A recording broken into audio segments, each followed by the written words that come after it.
if you never take the chance, you'll never know what it could be.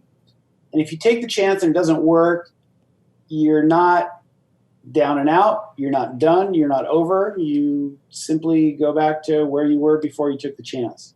And that little piece is really the one that pushed me over the edge to say, it's actually okay to take a chance here and see what happens, especially if it's something you believe in. Trusted and proven, pushing the limits on every shot. We never fear failure. Join us as we set ourselves against the odds, bringing you cutting-edge voices in every industry. This is the Ironclad Podcast. Welcome to the Ironclad Podcast. We are so pumped today to have Aaron Hennings, co-founder of Stance Socks. Now, Stance is a brand that has transcended just socks. They do underwear, they do shirts. They're the official sock of the MLB, they've been the official sock of the NBA, and ultimately a lifestyle brand. We get a ton of insight from Aaron, just an inspirational guy, great story, and a ton of life lessons that we can take and apply to making our creative visions come to life. Enjoy our conversation with Aaron Hennings.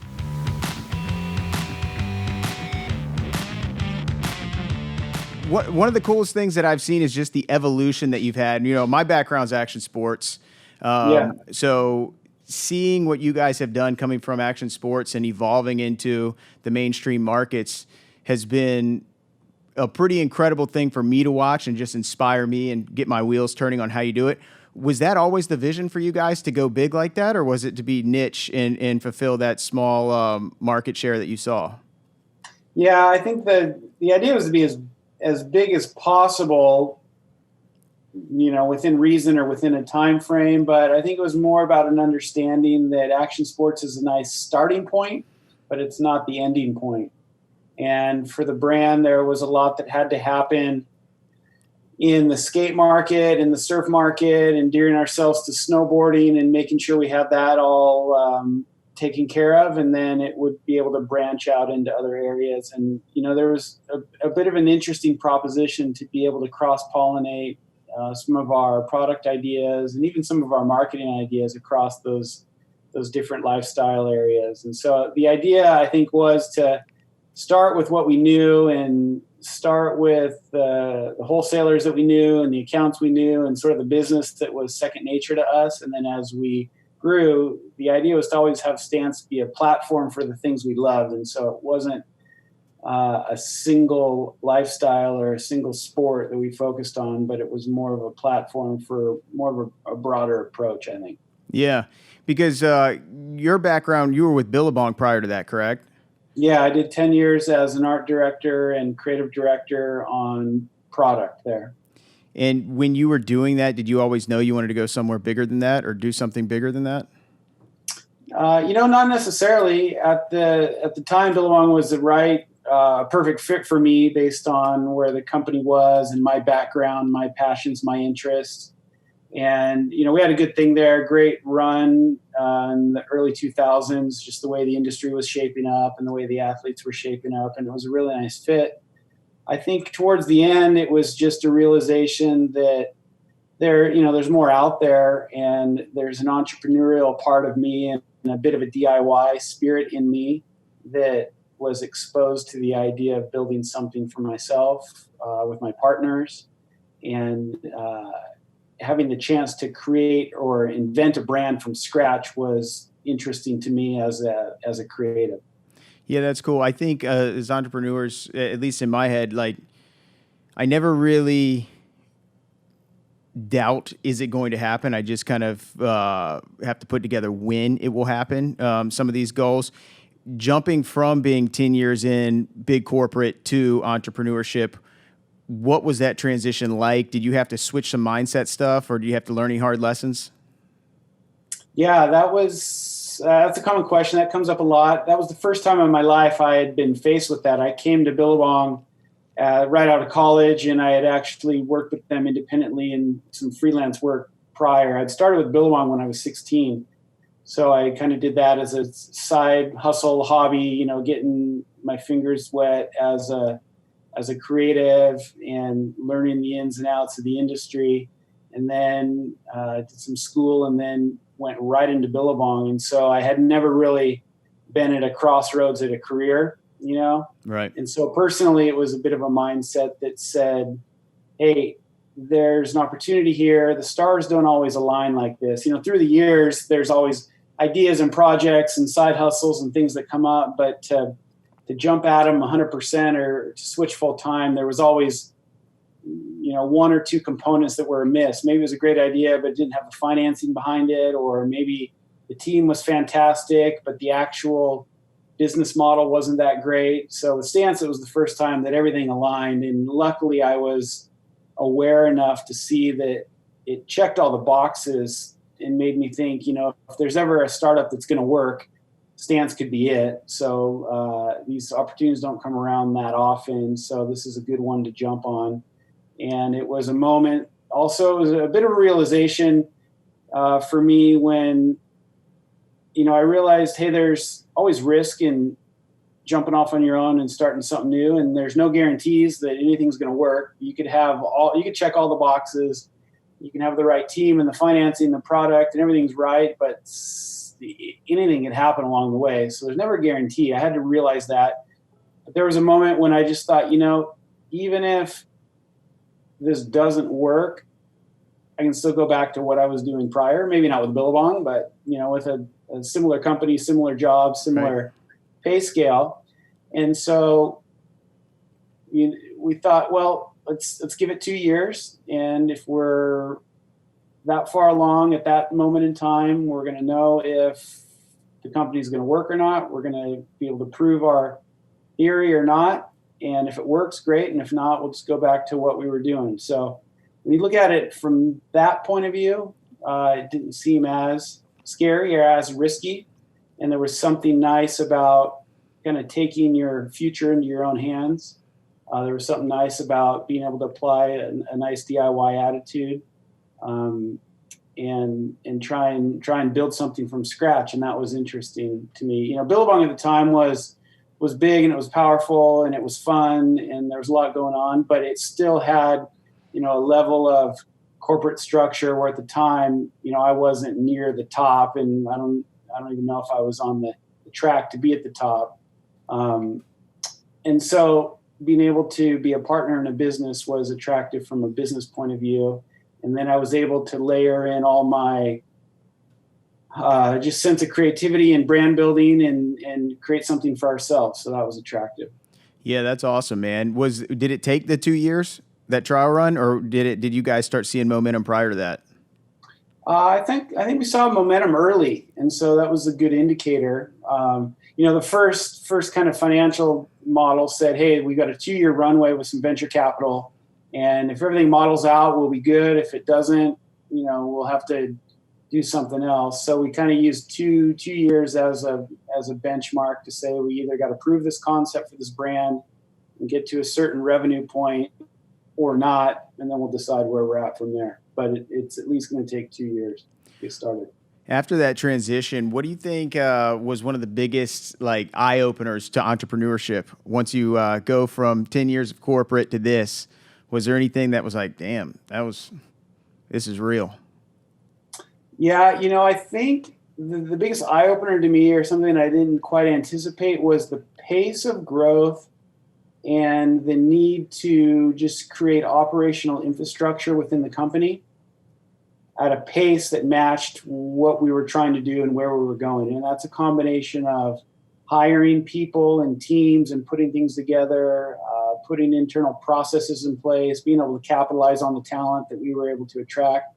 So I didn't really see that part of it coming. There was a couple years where every day it was just staring us in the face, and all the love for the creative side of the business was semi put on hold, where it was just about interviewing and hiring and putting people in place and trying to maintain a company culture that matched the original founding vision. And, we really had a desire to keep the company culturally aligned with the founding vision, even if it was 3, 5, 10 years in. So that's quite a challenge. Yeah, I think just from an outsider watching, the fact that you are able to keep that culture and even some of the action sports mindset and lifestyle and design flair when you battle these corporate giants for market share, where do you find those balances? Have you had to have those meetings? How do you keep accountability on that? Oh, geez. Well, that's probably one of the biggest challenges. There was just a realization, that we were different. We were young, small, hungry, but going somewhere. And at different moments along the way, we would, get the attention of some of the competitors, some of the giants. Other times they didn't know we existed or they didn't care. So we tried to kind of capitalize on the fact that we were young and small and nimble while we could, knowing that maybe if we got large enough, fast enough, we would probably attract more attention and therefore more competition and just more awareness, whether it was for market share or product ideas or space on the shelf or contracts with athletes. There's just a lot that goes along with being small one day and larger the next. So I think it was just a continual battle. Some things we won, some things we lost, but it was a fun challenge along the way. A very, very David and Goliath situation where I think we all came from larger companies, so we sort of knew what the perspective was and how those type of larger companies thought, but we were unique because now we were the little guy, trying to fight the giant. We use the analogy where the big companies are like, riding, you have a job there, you're working in marketing or product or design for the big guys, and you're kind of like sitting in the Cadillac, cruising down the street, real cush and fat. And then if you're a startup, you're like the guy riding a bike naked down the street, fully exposed. And, there's pros and cons to both of those situations, but it was very different. Yeah, it kind of gives you that ability to sneak up on them too. Yeah, it can for sure. So when you transition into those big negotiations, did you guys have to implement any type of new training, or when you go into you go from owning the action sports market and then you go into some of these major leagues and you're going against the Nikes and the Reeboks of the world. Mm-hmm. How do you prep for that? Do you add on to your team? Do you add to your skill set? I'm really interested on how you guys evolve, especially so quickly. Yeah, I think it was how we built our team to address those business development situations. So we were able to pull together an incredible crew and people that were experienced in some of those realms, that had done deals with the sports leagues before and were versed in that circle. I personally, it wasn't necessarily my experience set, so I wasn't the one at the table doing those type of negotiations, but we would pull in the people that had done that, and they were, familiar with people making the deal on the other side of the table, all of the type of terms, the type of budget it would take, and really just the steering of the company, even the way the brand was perceived, to be able to be attractive to some of those larger entities. So it was methodical in how we stacked our team to be able to go after that new business later on in the cycle of the company. Yeah, that's great, man. Once again, it's just been so cool to see the transition from action sports to big market. And with that said, do you think you get an edge coming from action sports? And if so, what do you think that is? I think there's an edge that, it's probably real that from an action sports point of view, that there is a sense of having your ear to the ground at all times, being able to identify up and coming talent, up and coming movements, trends. That's sort of where that industry has always sat. Some of the bigger guys are, as you would expect, a little slower to react, a little caught up in their own bureaucracy of either of their own company or of their industries, and just a bit slower. I think anytime there's larger stakes, things go slower, right? So we were able to just apply some of our street savviness, some of our expertise into the larger field. And at the time, I think some of those entities were also looking for something new and different and young and fresh and maybe a little bit quicker to market. And so in some instances, there was a bit of flattery where some of the larger guys wanted to partner with us and wanted to work with us, whether it was a collaboration or an athlete, or a lot of times somebody would just say, hey, I just want to be involved in something where the brand listens to me, or I can, have my creative point of view put on something rather than just being wrapped up in contracts and managers and sort of being a puppet to some of the larger machine. And so Stance was a bit of a refreshment for both brands, companies, and individuals that, wanted to do something fun and creative and work in a category that they hadn't really been a part of before, because a sock company like that hadn't existed until then. Yeah, absolutely. And you have had some incredible collaborations. So when I see those too, I just get fired up. How do you find them? Or these, like you said, some of them come to you? Are you guys having roundtable meetings? Are you making, writing your dream boards, writing your dream people you want to collaborate on the board, and then you seek them? Yeah, a combination of all that. First, as a growing brand, it was what's right for the brand first. And how do we present a project as a win-win for both parties, whether we can gain a little bit of exposure by partnering with the right brand and having, some adjacency there where our young fledgling brand can be uplifted. That was part of it. Then it was, hey, who's got the creative chops that, matches our ethos that we want to partner with? Who do we see as a reflection of ourselves?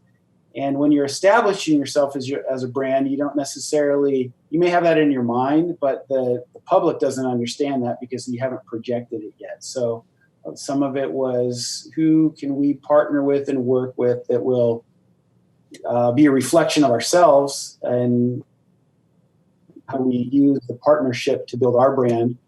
And then, later on, it goes a little more to which partnerships or collaborations are large enough to help us get some more mind share, or more eyeballs on our brand, because the growth needs to come from new customers. We have a loyal fan base and repeat purchases, and we have all that, but a lot of the growth came from new eyes and new eyeballs. And so when we got into some of the sports leagues and the dealings with the athletes, just by nature, it's a larger audience. And so it was strategic to say we're going to be a little more niche in the beginning and a little smaller and a little more core. And then as we grow, we're going to capture a few more eyeballs along the way and present a compelling product offering for that crowd that has a little bit of the Stance ethos built in, but then a little bit tailored to their world as well.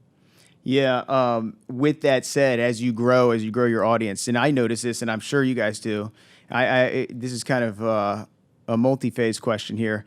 I go through, whether it's at Target or whether it's at a big box store or whether it's at an action sports store, you see other guys that have taken clear inspiration from you. You've really defined a market now, even from logo placement on the socks to different designs. How does that make you feel as an entrepreneur and as a competitor?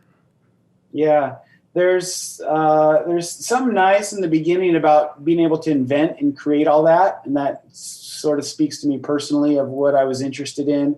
And the idea of just reshaping a sleepy category was, that's inspiring to see what you can come up with. In a way, it doesn't necessarily matter what type of widget or product it is. If there's room for invention and room for creation, that's was interesting to me personally.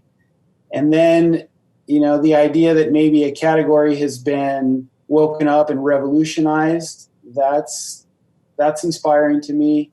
When I see other brands and competitors, I think we knew it would happen. There's just a pattern there. Anytime something happens, whether it's water bottles or bicycles or footwear, things sort of, they're all derivative of each other, right? But it just takes somebody in the beginning to have the courage or have the willpower to plant a flag and show what it is. And that was one of the biggest challenges, was really to create a brand and a company around socks only in the beginning, because that hadn't necessarily been done before.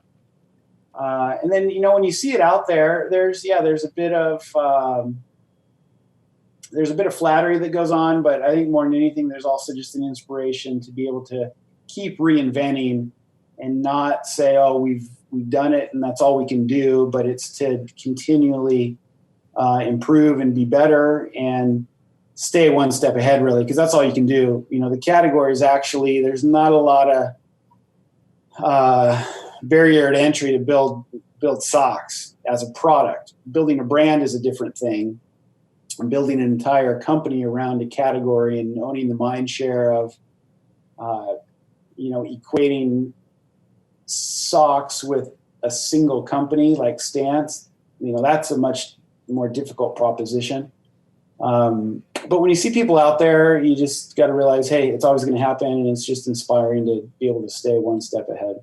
That's good, man. I know that when you have a brand and you have the eyeballs and you're making the impact and you have a team, for me, and we're nowhere near the impact that you guys have, but that weighs on me sometimes, even when I'm staying within my vision, my passion, my purpose, my mission. How do you handle that as you take on some of those pressures, having a creative background, staying creative, staying fresh, but also having people that depend on you, a brand, ambassadors, everything that you're doing to make a stamp on the world? Yeah. I think there's just a little belief. I think for me personally, it was a belief that said, all we can do is just go for it. Just charge it. There's no playbook. Don't expect anything to be written down. Definitely don't expect to be able to follow anything you've done before. So it was kind of like anybody that was on board with Stance had to be able to realize that the future was unwritten and we don't necessarily have a playbook, and you got to believe in what this could be and just trust the crew putting it together. And hopefully there was enough track record at the beginning of us being able to be disruptors or do something different or do something that somebody could believe in that would allow them to have faith in us for the future. So, there was a lot riding on it. Yeah. The more it grows, the more momentum it gets, also the more serious it gets, right? Because then there's people and families and kids and things that are relying on Stance to be successful and being a long-term viable company.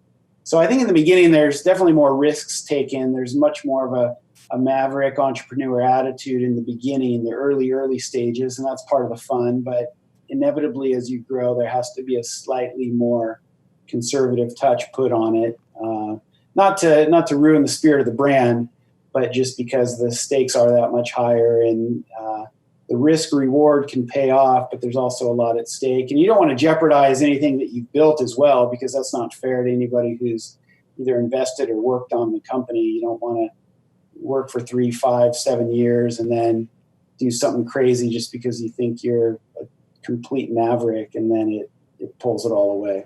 Yeah. And well, you guys have found that balance. Like I said, from the outside looking in, you've found that balance. You've set the golden standard.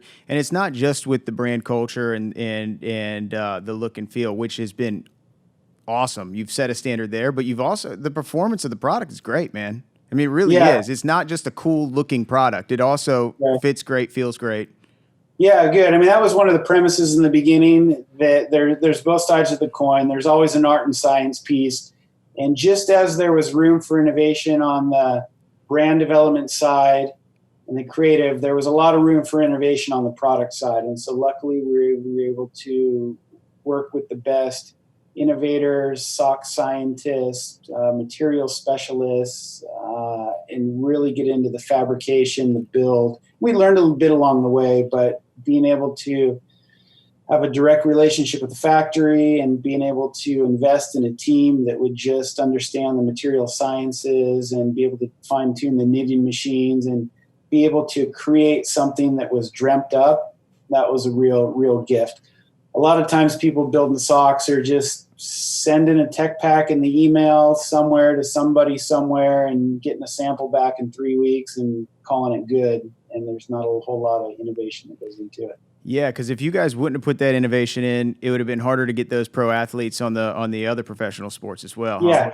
Yeah. We had to be legit. The NBA in particular was, you have to get through in order for the NBA to endorse it, the players and the trainers all have to endorse and sign off on the product. And they were really good. I think they take care of their players by not forcing anything on them, especially from an equipment point of view, whether it's the ball or whatever. They all do their own shoes and that stuff. But socks in particular, they weren't going to force anybody to wear anything unless they loved it. And that was new for the category because technically the basketball players had the jersey and the shorts as the only mandated piece of equipment. After that, shoes and the ball and the socks were accessories. So there was individual endorsements or preferences that the players had.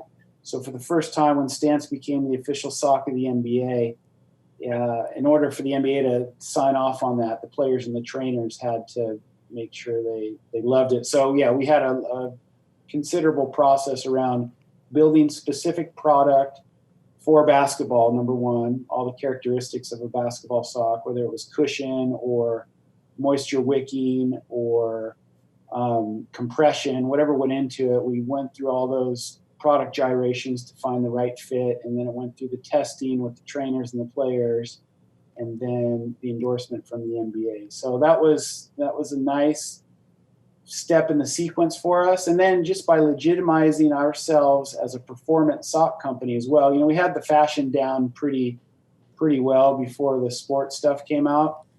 But by nailing down the NBA and investing in that relationship and making that work, it also opened the doors for MLB and the baseball and some of the other ones that wanted to do the same type of arrangement that basketball had. Yeah, that's awesome, man. And just because your culture is tight, because your brand is tight from the beginning, and I think this is probably translates even now, probably for people in the big sports, but you feel like you're a part of something when you wear stance. You feel like you're a part of a movement, a part of something different, and seeing it once it goes to NBA or MLB or anything like that, it's a cool feeling. So you guys have done a really good job as you grow to continue to make that feeling for your end users. Yeah, great. I think that's the power of the brand, power of the being part of the company. We're inclusive, and we want to gather as many fans that want to join our party, but we want to. The hardest balance is maintaining an element of inclusivity, all the while saying, hey, there's something special about not being a complete mass marketed brand. So that's probably the greatest brand tension there as growth happens, is how to navigate that fine line and keep people having the feeling that you just described, all the while the brand and the company is still growing. All right, action. So we'll do our wide and we'll do our close up here. Scene 101A, take 3. Guys, is this my trailer? Let's do one of these and then we're good. All right, ready? Oh, that's Norman plastic. That sun comes out for real right there. That's worth the fight. 3, 2, 1, woo! We're going to shift into another section here, and this is my favorite section, and especially coming from a guy like you whose background is creative and then is brought into entrepreneurship and ultimately leadership. This is one of my favorite sections, and we just love taking on the insight of people who have just made it happen. So this is basically the pass it on round where we just kind of ask you some hot seat questions and hear you out. Great. So what would you say the best advice you've ever received is? I think I'm going to go back to the beginning, the little point that I mentioned earlier, and it was, if you never take the chance, you'll never know what it could be. And if you take the chance and it doesn't work, you're not down and out, you're not done, you're not over. You simply go back to where you were before you took the chance. And that little piece is really the one that pushed me over the edge to say, it's actually okay to take a chance here and see what happens, especially if it's something you believe in. It's good stuff. What's one thing you think a person should do every day? I think they should decide what is important to them and be present and live in the moment and accomplish that. But at the same time, have some structure that allows them to think towards the future and plan for some of the larger aspects of life. Nice. So this one is one that happens to me often. I get in the zone, I start going, and I believe in what I'm doing, but sometimes anxiety or fear will creep in, especially when there's high stakes. Mm-hmm. What do you do in those situations? When the stakes are high, I look for advice from mentors, from anybody who's been there before, and anyone who I admire that I think has gone through the same sequence and has come out unscathed, and look for the advice before I make my own decision. It's good. What's an attribute every leader should foster in themselves? Every leader should be able to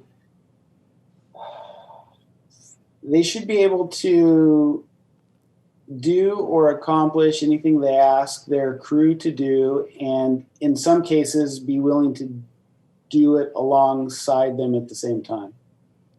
Good, man. That's a good one. So this one is good because your background is creative, and oftentimes creatives and discipline don't necessarily run side by side, but you have to be disciplined in order to succeed. So what's the best way to stay disciplined and balance the creativity at the same time?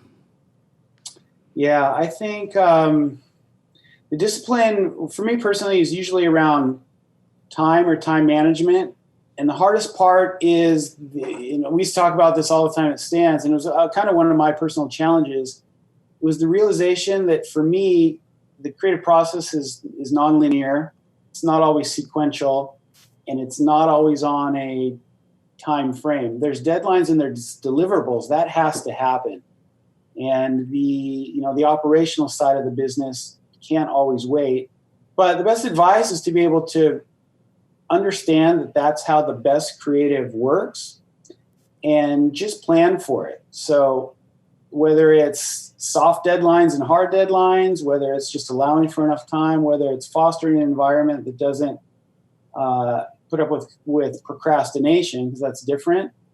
But the best advice is to be able to just plan a work cycle or a sequence that plays to the strengths of the team or the individual, but realizes that magic doesn't happen in an order or a sequence all the time. And I believe that, some of the struggles or pains that Stance went through with some of that, it actually, in the end, delivered the best results that set up the foundation for the company to be successful long term. That's awesome, man. And it's awesome how that happens. I love hearing that, and that's huge. And discipline and lessons are good for us all. So I love hearing that. So what would you tell a young listener who wants to make an impact but doesn't know where to start? I would say first is practice and hone your craft. Decide what you want to do or what you want to be. Leave some room open to explore a little bit, but you've got to put in the time. You've got to listen. You've got to find a mentor or somebody that'll help you along the way. Formal education is great, but real life experience is probably more meaningful from a creative point of view, I think. And also kind of let the water run down the mountain and decide where it's going to go. Don't be so set in your ways that you're not open to new ideas. If you would ask me, would you have founded and started and been part of a socks only brand for 10 years? When I was 20 years old, I would have said, no way, what's that, right?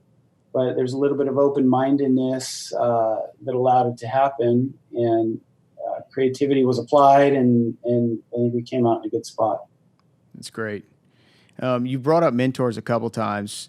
How important is having a mentor, and where would you find one?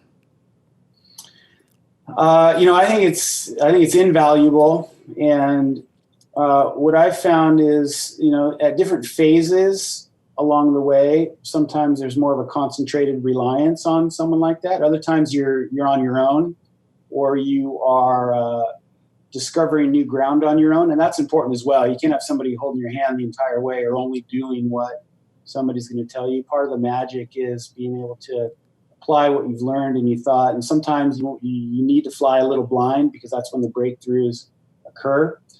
It can come from all over. Mentors can come from looking at your field and people you admire. And I think you'd be surprised at a cold call or even an email, if it's sincere or in the right direction, isn't going to go unseen. Sometimes it's unanswered, but if you apply yourself that way, that's one way to do it. And I think there's people out there that are impressed by those that are taking their career into their own hands and being proactive in that way, and going out on a limb and just straight up finding somebody they look to and admire and give them a call. They can come through anywhere you went to school. They can come through professional organizations. They can come through people at other companies. And there's also value in seeking advice and guidance from those that are outside of your industry, but may have a perspective or an example or a situation that would apply to your world, even if it's from an entirely unrelated career. Power is literally everything to us. When you're a professional traveling as much as we do, we can't sacrifice on power to get the perfect shot. The last thing you want to be worried about is your battery. We're very selective with the brands that we trust. Not sure if we're going to have a charging station, but we have an entire drawer full of core batteries. Knowing that we have power, that we can trust, when we're out here on the road, it makes all the difference. Power is something that's easy to take for granted until it fails. You risk losing your data, you risk losing the stuff that you just worked so hard on. Without proper power, our equipment, no matter how great the technology, are paperweights. Just wrapped our chute in the Philippines, tested them in the elements, the heat, the wind, the rain. Usually when it's really cold, power gets zapped like that. It's freezing out here, and this power's been holding all day. We rely on powering products that are designed to meet our rigorous demands, so we never miss a moment. So we have the primes, we have the minis, different power solutions for different power needs. They last forever. We got a visibility on how long we have on them. Intelligent Power and air travel certified. To charge our phones and charge our devices. There are some cool things Core has in the works. Stay tuned for the Helix.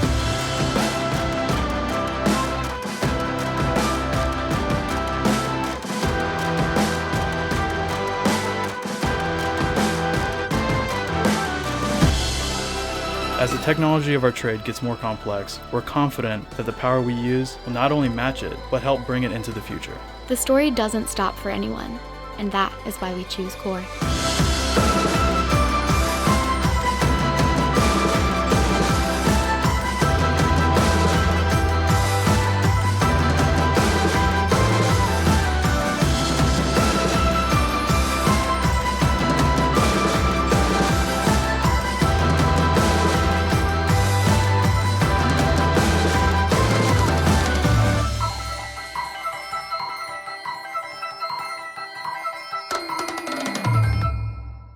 All right, this one's my favorite. Okay, and it might be a little bit challenged to come up with off the top of your head, but at the end of every episode, I ask this. And if you had to issue a 1-week challenge to our listeners that would impact their lives, what would it be? Oh, I would challenge them to do an audiobook a day on a subject that pertained to various aspects of their lives. Do a personal one, do a business one, do a recreational one, and just draw from the brilliant minds that are out there and people that have taken the time to put their thoughts to words and then voice their expertise on a subject matter. Do an entertaining one, a nice work of fiction, and just open your mind that way. Great stuff, man. Great stuff. That was it, man. I appreciate everything. We're like I said, I can't say this enough. We are big fans here of the brand. Everyone here is stance wearers, and it's a lifestyle. I promise. It is something. Your creativity and the brand efforts that you've put in, it is something that we take pride in wearing. And I couldn't see myself wearing something else. And it was weird to say about anything, right? But it's the reality. It's something that translates, one, through a great product, and two, through a great brand and messaging. Yeah, fantastic. Thanks. That's a nice compliment. Yeah, man. Well, thanks for everything. Okay, great. No worries. Thanks for having me on, and looking forward to seeing the piece. Thanks for joining us on the Ironclad Podcast. As always, follow us on Instagram @ThisIsIronclad, or subscribe to us on YouTube, youtube.com/ThisIsIronclad. Leave a comment, subscribe. Thanks.